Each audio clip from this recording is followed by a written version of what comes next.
This video is intended only for mature audiences. Viewer discretion is advised.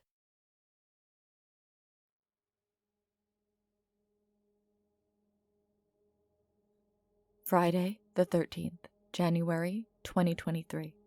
Every year, I think they can't make glasses out of our incoming year, and yet every year, I'm proven wrong.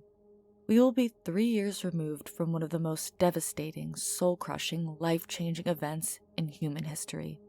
Feels like it's getting back to what once was, and what will ever be. 7-Eleven, approximately 12 minutes from destination. The fluorescent lights give off an intimidating aura. No matter, spirits are high, friends are waiting, and Takis are sitting on a shelf to be destroyed. Z, grab some dip too, Shell says as we split up after entering the store. Her name is Michelle, but we all call her Shell for as long as I can remember. I put a thumbs up as I walked down the aisle, hoping she'd see it. I was on a mission, and we could not waste precious time talking. We only had an hour until the party started. As my friends and I referred to Michelle as Shell, she and the rest referred to me as Z. My actual name is December. I know. You probably don't know too many Decembers, besides the month.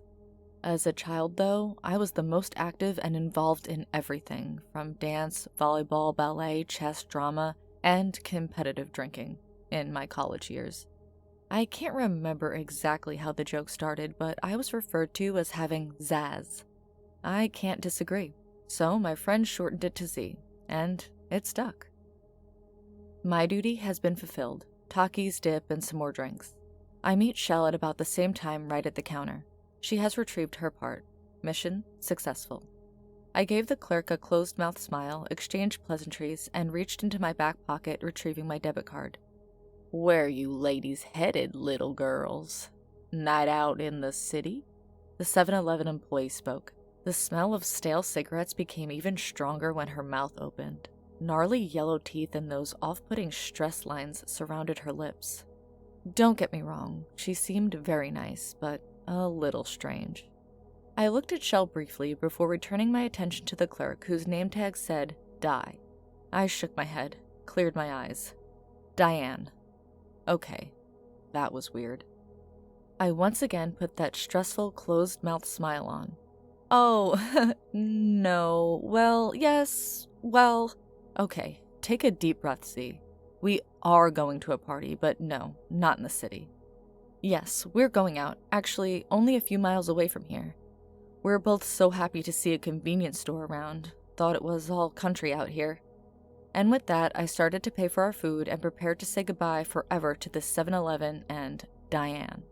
As she asked me if I wanted a receipt, I started to shake my head no. So, where are you going? She asked, head down, looking at the receipt printer. It took me a second, kind of rude to just pry into my personal life. Again, I looked at Shell. Her face said, I don't know, grab your receipt or don't and let's go. For some reason, I told her. I stumbled. Well, we're going to a friend's house. As I was speaking, I decided it probably wasn't a good idea to say exactly where we were going. Not like she was going to follow us or anything, but why take the chance? It's just a place in the woods, miss. You actually have to go by the old mill to get there. The lady's eyes widened slightly. I swear I could see a glossy sheen coat them, along with a slight shake. If you're going to drive by the mill, flash your lights as many times as you can before you pass it. Shell accidentally let out a snort, and then quickly covered her mouth with both hands. I knew it was accidental when I saw her eyes. I gave her a look that said, Please don't make this weird and let's just get out of here. I kindly smiled at the clerk. I grabbed our purchases while Shell was still holding her face and looking dumb. I gave her a slight push, meeting her eyes with mine, eyebrows raised as if to say, Get to it. Shell understood without saying anything and grabbed one of the bags. I reached out for the remaining items on the counter, but before I could, a snewy white hand grabbed my wrist with such force it sent pain waves through my arm. I let out an automatic, Hey! Before being pulled down towards the counter. I was yanked down with such force that my chin almost struck it. I raised my eyes, now staring directly at Diane. She lowered herself behind her side of the counter to meet my eye line. "I'm trying to help you," the psycho said. Get off of... I tried spitting out before this apparent She-Hulk in hiding wrenched my wrist even harder. "Flash your lights. When you get close, flash your lights before you get to the mill." And with that, she released her grip. I instinctively moved backward, getting away from this freak while also grabbing my wrist. That really, really hurt. I looked at Shell. Who knows what that whole thing just looked like to her. "Let's go." I motioned towards the door. Shell didn't say a word. As we entered our vehicle, she finally opened her mouth, laughing in a sarcastic yet realistic manner. After what I just went through, I couldn't tell if she was laughing out of nervousness or what. I couldn't tell if she was as freaked out as I was. After a few seconds, I joined her in releasing a few cathartic laughs. "Holy shit, Z! I'm sorry. Are you okay?" I took a moment. I looked at my wrist, red but not broken or anything. I looked back at the 7-Eleven. I didn't see anyone behind the counter. I didn't wait to see if that psycho Barry would come back. I'm fine. Throw the stuff in the back. We only have a few minutes to drive to the party." Approaching the old mill, approximately 4 minutes from destination. The car ride from our Twilight Zone appearance at the 7-Eleven has been silent. Shell mainly swiped up and down and left and right on her phone. I put SiriusXM Channel 9 on. After nothing but silence, Shell almost blew my eardrums off. "Shit, Z! The mill! Did we pass it yet?" First off, ow, as I rubbed my right ear sarcastically. And no, we're close though, maybe a mile. The sign said historic mill is coming up about 1 mile. That was about a mile ago. Shell's eyes popped. "Dude, start flashing the lights! Didn't you hear what Di said?" I laughed, not meaning to look at my still throbbing wrist. "I'm not gonna take part in some country urban legend. You don't believe that, do you?" I looked at Shell with that last part. She wasn't laughing. She wasn't smiling. I couldn't see 1 centimeter of white. Her lips were closed too tight. "Oh, here you go," I said. "It's the Star of the Night." An old white building, presumably built around the early 1800s, was approaching on our right. Although it had been dark for some time, it's January after all, the old mill was eerily visible. Maybe it was the white paint being illuminated by the moon, which was itself eerily full. I hope it's not a full moon on top of all of this tonight. The mill part was a dark, evil circle pasted against an all-white ancient building, where it used to churn, burning hundreds of thousands of perhaps millions of gallons of water into the mill to help make whatever they made back then. Or perhaps it was just to create electricity. I shook my head, realized I had kind of daydreamed in that half second upon seeing the mill. I looked at Shell. She was still waiting for an answer on flashing the lights. "Here's flashing my lights," I said. With that, I slowly extended my right arm. My left arm remained on the steering wheel. I closed my fist. As I gave a sly peek to Shell, my middle finger extended. Flipping the bird immediately broke the tension. Shell snorted, buried her head in her lap, and then sat back, flipping her hair behind her. She extended both arms and both middle fingers along with me. "Oh, nice. Always showing me you." "What's wrong?" Shell said. "I was just Shh! A truck is coming up behind us," I said quietly. Now all middle fingers were securely placed back in their holsters. "So, either let them pass or speed up," Shell said with her trademark optimism. "Have you seen any other cars on the road tonight? I haven't. Just weird, that's all." I diverted my focus between the road ahead of me to the rear view, road ahead, rear view. I was hoping our destination was close, but the GPS just happened to lose signal. Not uncommon around here, but... "He's throwing his high beams on," I said. Shell looked in her side of the mirror to confirm. "Oh, no. This isn't..." She couldn't continue her statement. The truck was now within a car length, lights aggressively going from on to off to brights to off and back on again. And then the horn started. I was immediately struck by some kind of Texas Chainsaw vibe for some reason. For whatever reason, I sped up. The truck kept pace. Shell was freaking out. I was freaking out. Dude, just pull over, let him go, she pleaded with me. Again, for some reason, I felt safer just moving forward. No doubt we missed our destination. I didn't care. Holy shit, he hit us! Shell screamed. Yeah, I'm aware, babe, I said, internally screaming, but trying to save us from this absolute nutbag. Who knows what their intentions are? I hit the gas again, and again the truck followed suit. The brights were flashing so fast it seemed like a human could not be capable of doing that manually. Shell started crying. I literally put the accelerator to the floor. It didn't do much. The vehicle behind us was going to rear-end us again, and this time it wouldn't be so gentle. Except it didn't. All at once, the headlights following us became smaller and smaller. It had stopped and reversed, quickly. Not knowing what the hell to make of this, I violently pulled over, mashing the brake with both feet. We skidded to a dangerous stop on the side of the road. I looked at Shell. Dust and dirt followed the car at our sudden stop. Do you think this is because we didn't flash our destination arrived? Shell and I both looked at my phone stuck to the dashboard.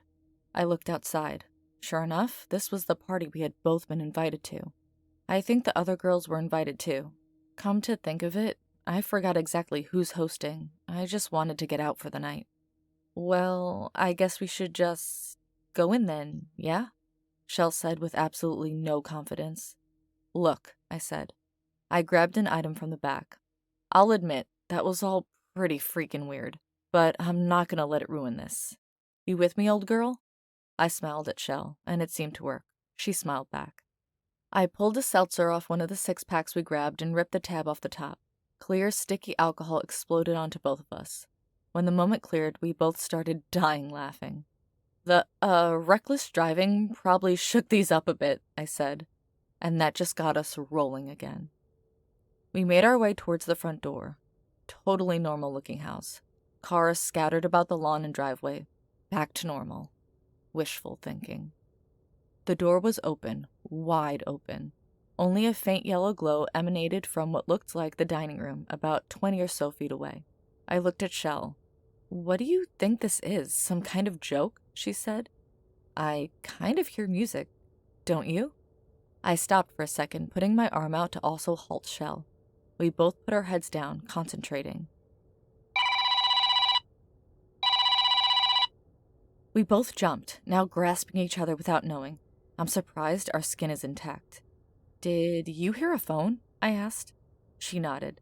There was no follow-up ring. As soon as we both moved. Okay, what the? Should have just done it. A whisper from behind us almost knocked us both to the ground in fear. Quickly turning around, we saw nothing. Okay, I've seen enough horror stories to know when to get the fuck out, I said. Where are all the people? There's like 20 cars outside, Shell added. Who cares? I don't want to find out the answer. With that, I dropped the 7-Eleven bag, as did Shell. I grabbed her hand and started back towards the front door, which was now shut. I don't remember either of us shutting it. Something was written on the door, in red. A sickening feeling painted my entire body. Do you see that? Shell said with a shaky voice. I indeed saw it. Not wanting to admit it, we moved forward until the letters were readable. In big letters, spray-painted red, well, hopefully spray paint, was the following. You should have just followed the one rule. Happy Friday the 13th.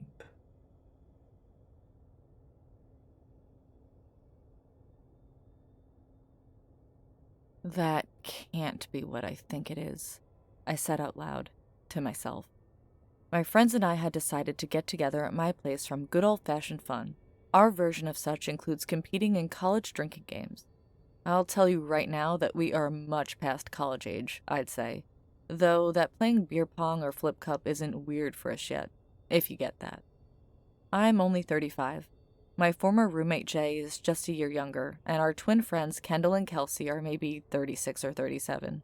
We are drinking game OGs, and feel 100% confident that we can enjoy tossing a little ping pong into a questionably clean red Solo cup of Miller Lite for at least another year or two. Hitting the lordy look who's 40 club might be the end of drinking games. Yo, Jake, you or Jay ever play depth charge? Kelsey said. Or maybe it was Kendall. Shit. After all these years, I still have a hard time differentiating between the two. Me and Jay, whose real name is Jeremiah, shared a Bio 101 class with the twins first day of college. When I knew he wanted to be a doctor, I thought it would be funny to call him Dr. J, like the Philly basketball legend. And it stuck. Not only were me and Jay randomly paired as roommates, but we also happened to have our first class together. That's how our friendship started, and we've been connected ever since, at least in communication in our post-college years. Jay has long since moved to the southeast to practice medicine. No, I said. Can't say that I have I stopped myself. Like I said, sometimes I still don't recognize which twin is which. Clearing my throat, I continued, Nope, can't say I have, and left it at that. I suspect that both Kendall and Kelsey have recognized my failure to identify them and have mercifully given me a pass. Hell, I have twin cousins. I was in my teens when they were born, so I've seen them grow up, and I still don't recognize them. Thankfully, one has gotten a lip piercing, so that helps. But as most twins, they choose to dress, act, and always talk the same. I'm sure most twins are used to this. I was never great at science or math. Jay, like I said, became a doctor, so he was more than capable of helping me during that initial undergrad class. But we needed to break into groups of 4 for the lab part of the class, and we both thought the twins were cute. Like every other guy in the class, I'm sure. Jay's charm and my brooding mystery somehow worked, and we all partnered up. We were in the very beginning of the emo explosion of the early 2000s, and I just took to it. Brooding and dark didn't even begin to describe my personality back then. But I did like drinking, and so did Jay, so we got along right off the bat. Turned out, so did the twins, and we remained friends all through college and beyond. Kelsey, Jake's never played depth charge, she said, smiling like a goofball. They do this when people don't remember which twin they're talking to. It's so considerate it hurts. One will call the other by their name so you can cue into who you are talking to. Very considerate. Kendall gives me a look like, it's fine, we came all this way to hang, don't worry about the names. I'm much appreciative. Kelsey and Jay, having a convo of their own near the bar area in my basement, come skipping over, drinks in hand, to admonish me for my inexperience of this particular drinking game. It's a rare, nice early spring day here in the great state of Michigan where I live. All 4 of us met here, Central Michigan University. Fire up, Chips. I've remained here to this day. Not at CMU, of course, but in Michigan. Jay is in the southeast, as previously mentioned, and the twins both took teaching jobs in the greater Phoenix, Arizona area. As adults, we all know how hard it is to coordinate schedules, but it just happened to work for all of this. Jay put a group text out about a month ago seeing if we could all meet up, live in the glory days for a weekend. I quickly offered up my place. I've got the room. And thankfully we landed on an early May date that we could all do. Jay already had time scheduled off, and the school both the twins worked for happened to have a 3-day weekend for some kind of principal training. Not sure what that is. I've been out of high school for quite some time. Either way, here we are, all 4 of us bros hanging out in my basement, shotgunning beers and slamming quarters.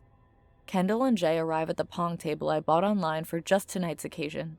Kendall bumps into the edge a little bit, rocking off some of the undrunk cups of light beer from an earlier pong game. How have you never played depth charge? Kendall looked at her identical self with a wild look of, what an idiot, on her face. I just stood there and shrugged, looking at Jay for some kind of backup or confirmation that he's never played either. He shrugged back at me, mouthing something like, I don't know either. He started to giggle to himself. We're all having a monster time. I see he's along for the ride here, waiting to see how the twins are about to embarrass me about depth charge, even though he's never played the damn thing himself. No matter. Time to take the bait. Okay, ladies and lords of drinking games, pray tell, what is this beautiful game? The twins both laugh, almost snorting out vodka cranberry from their nose. Kendall takes a seat at the bar, like it'll help while explaining the game. Okay, so, it's a 2-player game, with maybe a maximum of 4 players, which is, oh damn, what we have. She extends both arms out, reiterating that there are in fact 4 of us. You fill up a pint glass of beer and ever so gently place a shot glass in the middle. If you do it right, it'll sit just above the liquid. Then you take turns pouring sake into the shot glass. The goal is to not sink the glass under the beer. The strategy is to not be the one to sink the shot. If you do, you have to chug both the beer and the shot. Simple, right? Sounds kind of fun, actually, I thought. I'm game, I said, throwing up my hands. Jay nods in approval, as does Kelsey. Only problem is, I don't have any sake, I said.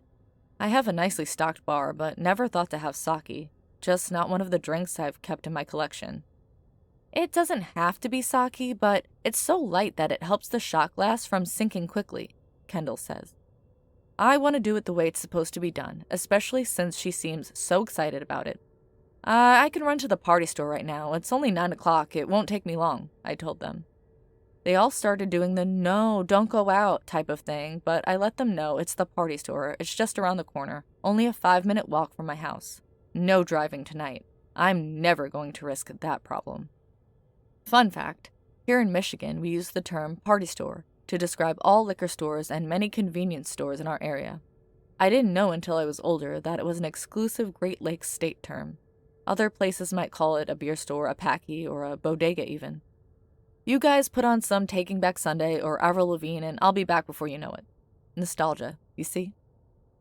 Stepping outside, I was immediately hit by the unseasonably warm May weather. It made me feel content.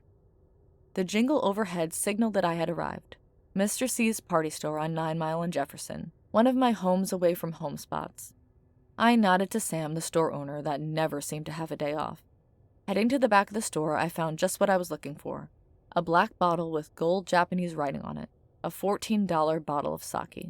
This should do. As I walked towards the counter with my prize, I stopped. I felt like I hit an invisible barrier. That can't be what I think it is. A board game? I've never seen a board game in this or any party store before. They might have playing cards or even packs of ping pong balls and cups for playing beer pong, but never board games. On the second to bottom shelf sat a dusty black rectangular box. Lake Kill, the board game. I felt like I was starring in a 1980s slasher or something. Dimwit male lead finds cursed board game, plays with naive drunk friends, brutal and maybe hilarious consequences follow. To add to the Hollywood-like aura, I had to literally dust off the top of the box, revealing the logo. A simple red canoe with oars crossing behind it, like a skull and crossbones type aesthetic. This looked like it would be a great time. I sped walked to Sam. I threw the sake and the cursed board game on the counter. His expression was blank. Sam? What's up, man? He quietly grabbed the bag from behind the counter. He calmly put my black and gold sake in it and pushed it towards me. Thanks, but I also have this here too. I tapped the top of the black rectangular box. I didn't see the price, but I know he only charged me for the bottle that he had just bagged. You're good, is all Sam said. No, Sam, seriously, I want to buy this. Just tell me what... You are good, Sam said, as serious as a heart attack. I didn't want to push it, so I tucked the game under my arm and grabbed the sake. Weird. Hope he's okay. When I got home, I kicked my shoes off, hung my sweatshirt up, and headed downstairs with the game behind my back. My 3 guests seemed like they were still having a great time. Music was blaring, used shot glasses lined the bar, and the pizzas we ordered earlier had almost been demolished. Okay, party people, I got the stuff that's going to pop my depth-charged cherry. Let's light this fuse. Jay and the twins collectively cheered, if mockingly. After making myself another drink, Kendall started filling up a glass for the game. As she was picking out a not-so-heavy shot glass to make the game last longer, I totally forgot about the other purchase I had acquired. Oh, hey, you want to see something weird? That was greeted with blank stares. Probably not the best way to start a sentence. We all laughed, breaking the awkward silence. Thank goodness. No, for real, check this out. With that, I ran back upstairs and grabbed the game. As I hopped back down the stairs, I held it out proudly in front of me, displaying it like Vanna White.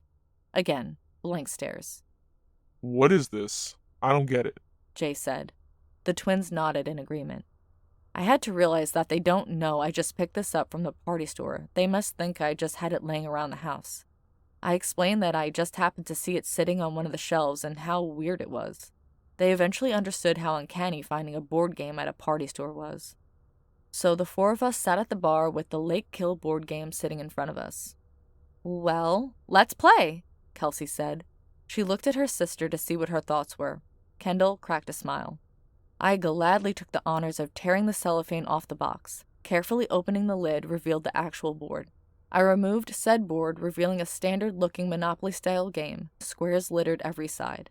They stated things like pick a card, move 2 spaces, and lose a life. Under the board lay 2 compartments, both holding a stack of cards. One was black, the other red.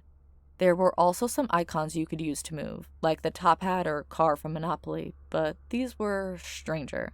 They included a hockey mask, a knife, a noose, and a diamond. Curiouser and curiouser. Stranger still is that there were only 4, when the game stated it was rated 2 to 8 players.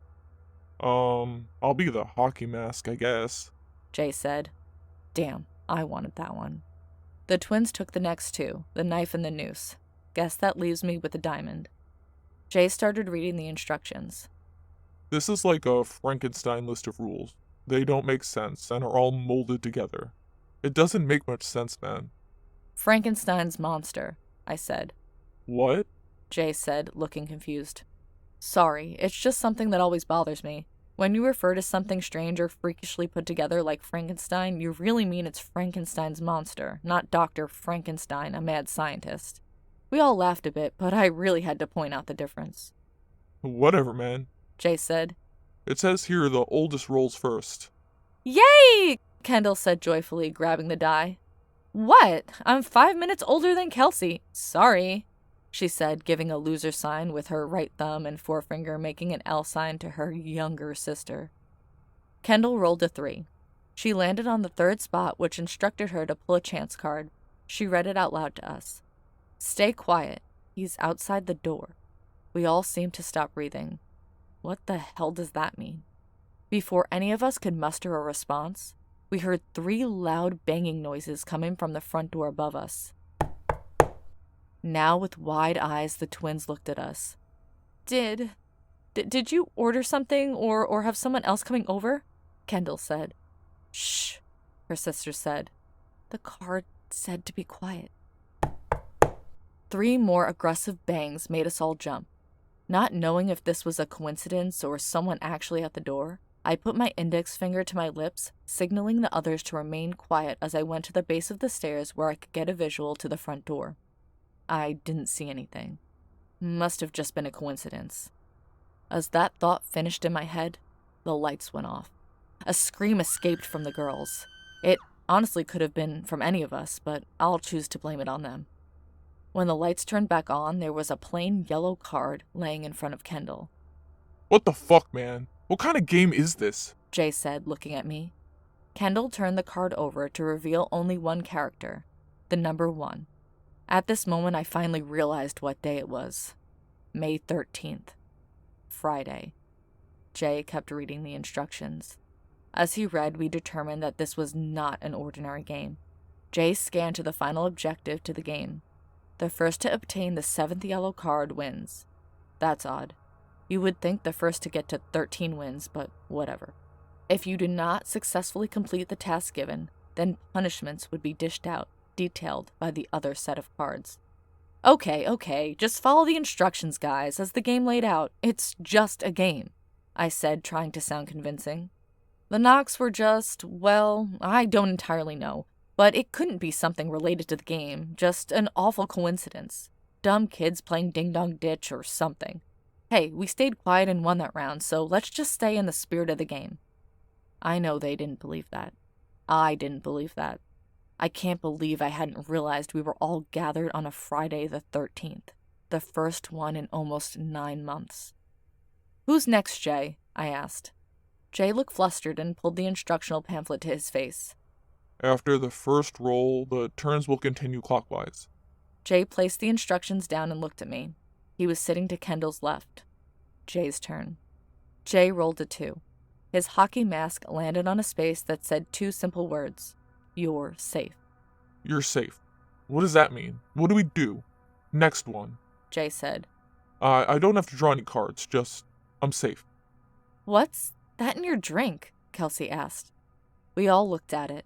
It was a sickly yellow card covered in an unknown sludge. Slowly fishing it out, Jay held it up. 2. Kelsey's turn. She hesitantly rolled. The black and white die fell with the 6 face up. Pick a red card. She did as instructed.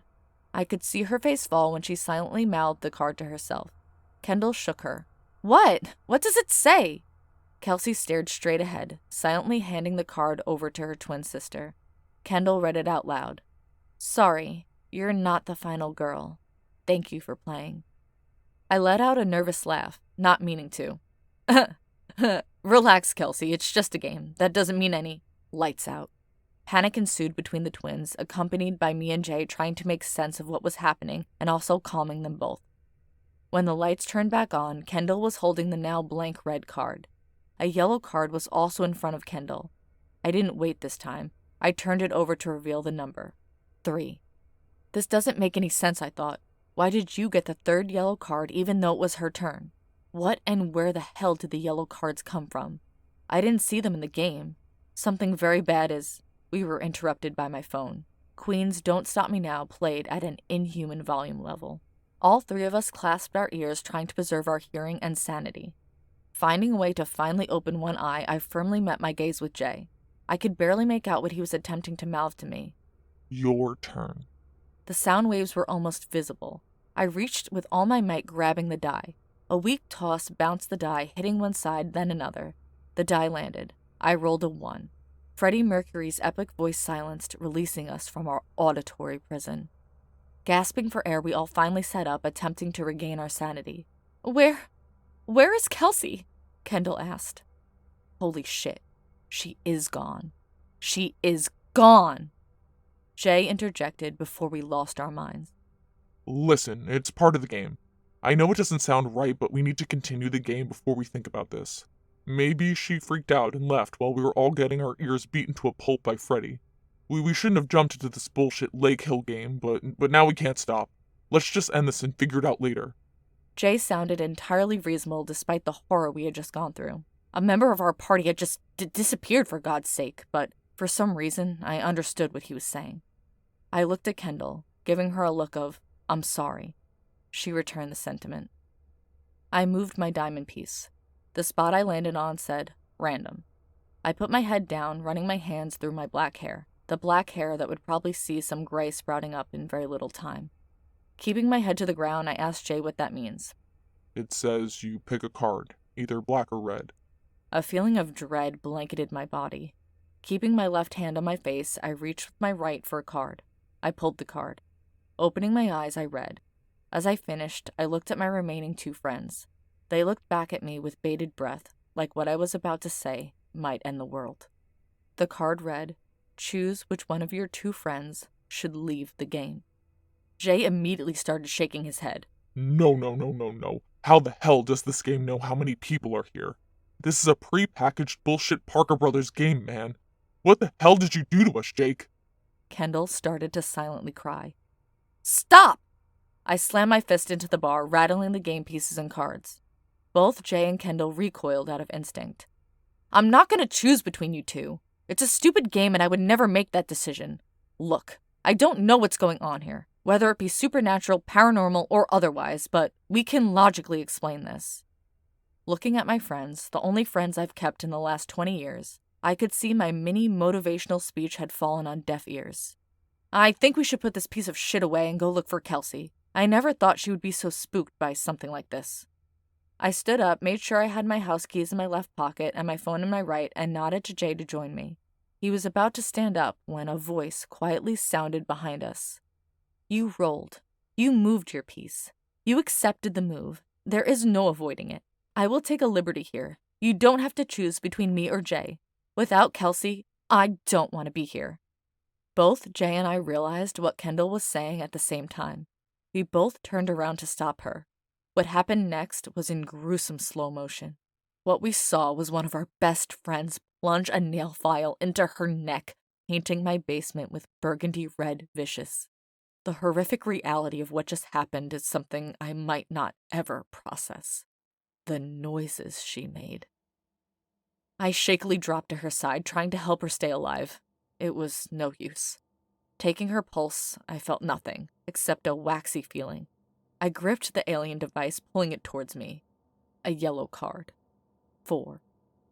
Now it's me and Jay, both on our knees, both on either side of one of the sweetest people we have ever met. In a matter of minutes, she had lost her twin sister, and then her own life. I again put my head down. "Your turn," I said. Jay didn't let his eyes leave poor Kendall. He reached for the die without saying a word. One quick glance at me and he tossed it. The sound of the die hitting the board felt like it shook the ground beneath us. 4. He moved his blood-covered piece. He made no motion to read the board or pick a card, so I leaned in and did it for him. "Heart race time," the space said. "Pick a black card. Your choice. Expose one secret that no one knows about you, gain 2 cards, or face a punishment, giving your opponent 2 cards.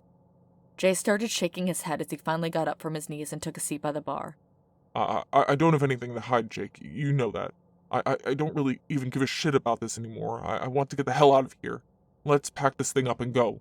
And we have to call the police.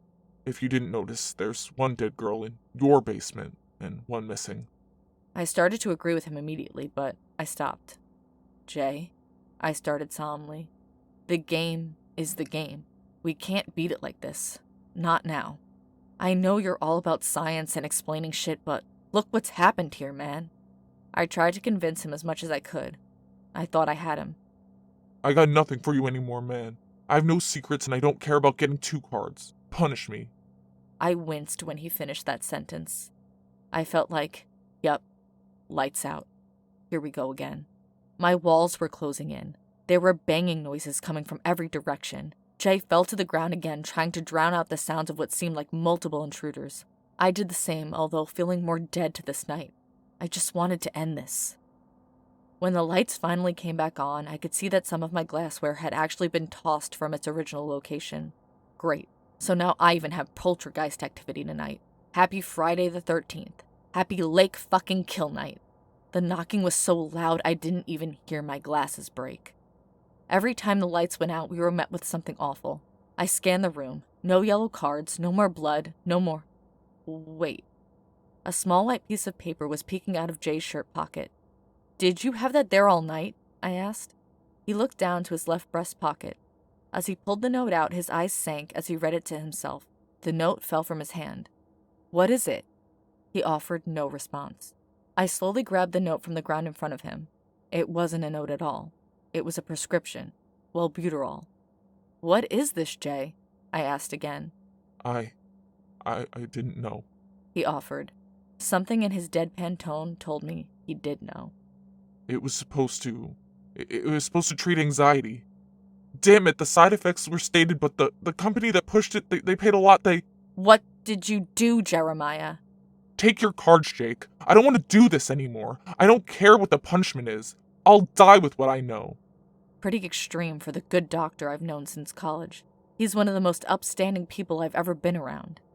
"Did you hurt people, man? What the hell is this? Just admit it and you'll get the cards. We're almost done with this nightmare." Jay looked around the room, seemingly planning his next action. No, I can't. For some reason, he pulled a red card without being told by the game. "What are you doing?" I thought to myself. Jay read. You won't release your deeds, so you'll sow the seeds. You'll reap what you sow after all. With that, he placed the card back down on its face. He reached back into the front shirt pocket, producing 2 little yellow pills. I couldn't see exactly what was etched on them from where I was sitting, but I thought I made out what looked like 3 little letters. R-I-P. "Jay, don't!" I tried to reach for him, but it was too late. He threw them down his throat before I had a chance. A big swallow and his pupils immediately dilated. A small amount of foam emanated from both corners of his mouth. "Jay, stop! It's not worth it! Don't do this!" I desperately tried to get to him, but he was gone. My best friend, my only friend now, just catatonically pointed to his pocket. I approached him cautiously, pulling out 2 yellow cards from his pocket. 5, 6, they read. "This will be my last turn. I'm gonna fix this. Somehow. I have no idea, but I'll fix this." Not letting Jay out of my sight, I hastily threw the devil's die. 6. I slammed my diamond piece 6 places, reaching the first square where we started the game. The square was blank, as it was from the beginning. I didn't know what to do. It offered no instruction. Jay broke his frozen state. Speaking without emotion, monotone, he said, Congratulations. The first one to make a trip around the board automatically gains 1 yellow card. I stared at him. Confusion, sadness, despair flooded my entire being. He pointed at the center of the board game. The black and red cards were gone. The pieces, the die, were gone. 1 yellow card sat. I shakily grabbed it and flipped it over. 7. I woke up in my bed. My head felt like the Hammer brothers from Super Mario were having a party. I willed myself up, immediately falling to the ground. Pain shot through my entire body. Momentarily, forgetting everything from last night, I ran downstairs. After, I puked like a champion. I found my basement bar in pristine condition. No empty drinks, no board game, no catatonic friend, no dead friend bleeding on the ground. I found my phone sitting on the bar. 10% battery left, thank goodness. No notifications, no missed calls. I tried calling Jay, no answer. I called both twins, same result. I sat down, holding my smoldering head in my hands. After what felt like an eternity, I heard a text message go off. It snapped me back to reality. Opening the text, it was from Jay. Hey brother, twins and I just landed at Metro Airport. I'll be there in about an hour. So pumped for tonight. I think we all need this. Funny, it's Friday the 13th, right? See you soon, man.